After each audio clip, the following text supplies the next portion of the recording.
Friends, TDP నేతల arrest, రాష్ట్రంలో scene reverse. ఈ విషయాన్ని తెలుసుకునే ముందు ఈ వీడియో మీరు కంప్లీట్గా చూడండి. అప్పుడే మీకు కంప్లీట్ ఇన్ఫర్మేషన్ ఏంటో అర్థమవుతుంది. అదేవిధంగా చాలామంది వీడియో చూస్తున్నారు కానీ సబ్స్క్రైబ్ చేసుకోవడం మాత్రం మర్చిపోతున్నారు. దయచేసి సబ్స్క్రైబ్ చేసుకోండి. సబ్స్క్రైబ్ చేసుకోవడం వల్ల నేను చేసే ప్రతి ఒక్క అప్డేట్ మీరు ముందుగానే పొందగలుగుతారు. అదేవిధంగా చాలామంది లైక్ చేయడం మర్చిపోతున్నారు. దయచేసి లైక్ చేయండి. లైక్ చేయడం వల్ల ఇన్ఫర్మేషన్ అనేది మనం చాలామందికి రీచ్ చేసిన వాళ్ళు అవుతాం. ఇంకా లేట్ చేయకుండా వీడియోకి వెళ్ళిపోతాం. ఫ్రెండ్స్, టీవీ9 రజనీకాంత్పై అసత్య ప్రచారం చేసిన టీడీపీ కార్యకర్తలకు నోటీసులు ఇచ్చింది తెలంగాణ సైబర్ క్రైమ్ పోలీసులు.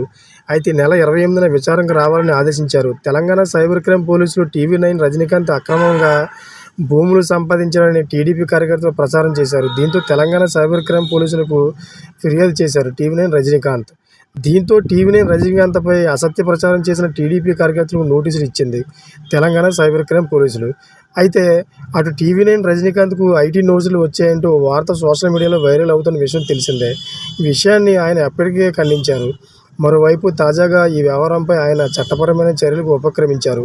రజనీకాంత్కు ఐటీ నోటీసులు అంటూ ఫేక్ న్యూస్ ప్రసారం చేస్తున్న సోషల్ మీడియా వెబ్సైట్లు, యూట్యూబ్ ఛానళ్లపై 469-505 ఐపీసీ సెక్షన్ల కింద ఎఫ్ఐఆర్ నమోదు చేశారు. ఫ్రెండ్స్, చూశారు కదా, ఇటువంటి లేటెస్ట్ అప్డేట్స్ కోసం ఛానల్ సబ్స్క్రైబ్ చేసుకోండి. గంట మీద లాలో పెట్టుకోండి. Thank for watching friends.